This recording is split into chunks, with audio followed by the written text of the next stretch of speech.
Hey guys, Owen here with Seek Outside. Today I want to give you a rundown of what I'm taking on a 3-day, somewhat backcountry trip here on my Husqvarna FE 501. So let's get into that now.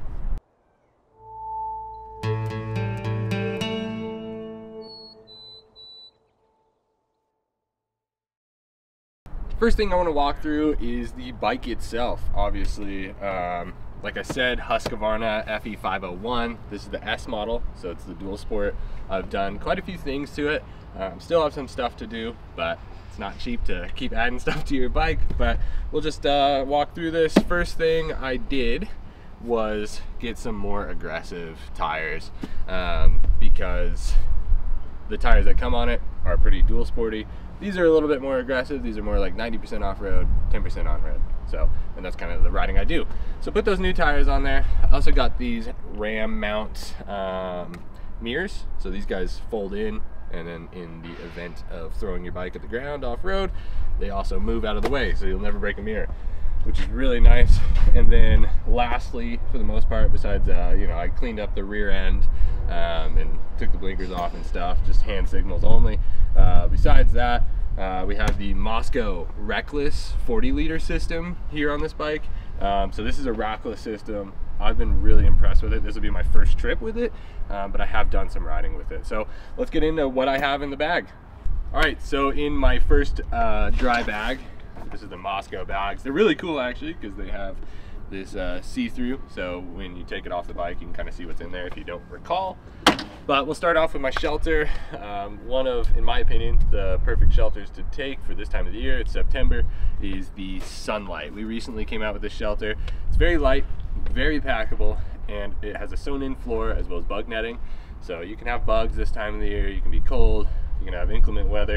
So this is just a really great shelter to have. The floor is really nice because my sleeping pad is a little bit thinner. Second thing I have is my stakes, and then I am running 2 of the carbon trekking poles that we have for our trekking pole shelters. I also have the MSR Guardian. Though it is heavy and bulky, the efficiency of filtering water out of this is just really hard to beat. We use this on almost all of our work trips. It's super fast, so it's really nice. I also have the MSR Pocket Rocket with a small fuel canister in here. Very small setup with, I'm gonna be making coffee in the morning.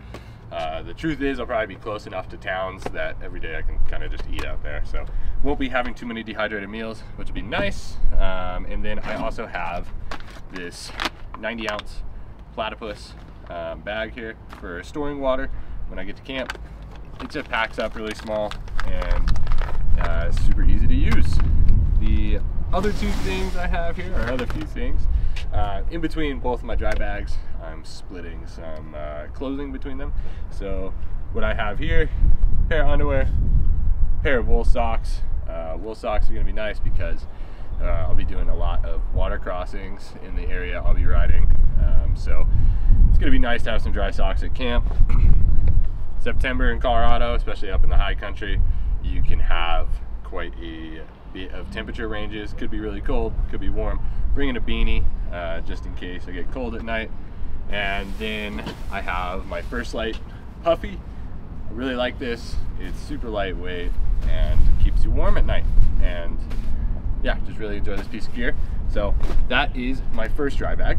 Second dry bag, I have really just my sleep kit and then some extra clothes. Sleeping bags are always kind of bulky, so they take up some space.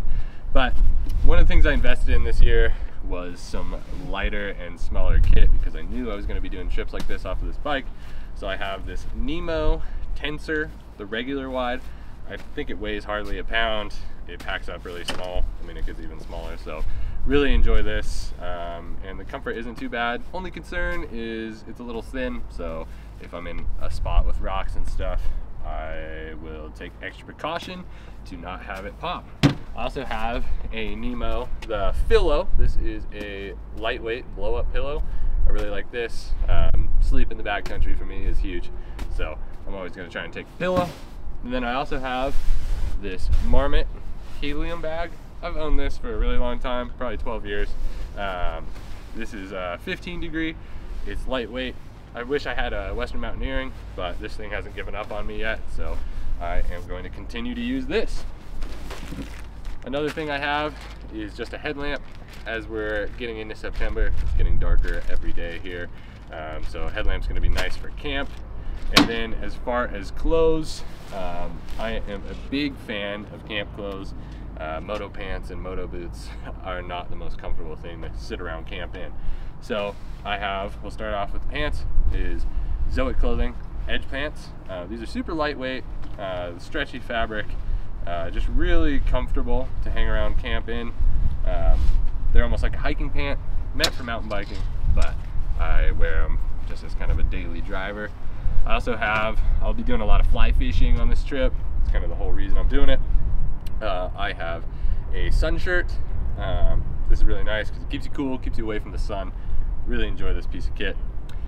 And then I have a Patagonia base layer. Like I said, it can be colder at night, so this is a really nice piece of clothing, keeps me warm. And then if I do get into some inclement weather, I have a Gore-Tex REI rain jacket. I usually size up so that I can put more gear underneath it. So this is a XL, but really nice piece of gear. Hasn't let me down yet. I've been running this for a couple years now.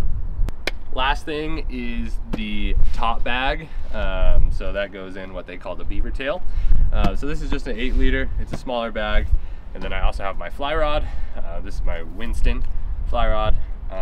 Really like this rod. I've fished a couple other fly rods, and so far this one's been my favorite. It's a 6 weight.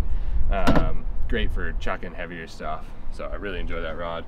But inside of this, I have my toolkit. As you know, things can go wrong on the bike, so having a toolkit is really nice. This actually comes with the bike. I was super impressed. And then I have my Garmin InReach. This is a really nice thing to have, especially since I'll be doing this solo. Just having that SOS button if something goes wrong, it's really nice.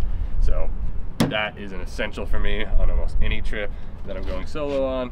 And then I also I'll be wearing most of my kit, like my boots and all that stuff when I'm riding, as well as my gloves. But I also brought a heavier duty pair of gloves for if I'm doing some highway miles and it's colder in the morning.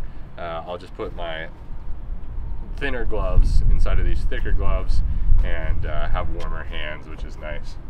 And then I have another essential for me is my Leatherman. This is the Leatherman Charge Titanium. Has a ton of tools on it and some really nice blades. So really nice piece of kit there. And then really the rest of it is fly fishing gear. So I have 3 fly boxes. 2 of them are from Umpqua. I really like these boxes quite a bit. And then I also have some extra line there and some tapered leader as well, just in case I run out, and what I like to call fly sauce for your dries, and then my Echo reel as well. I really like this reel. It's been good to me.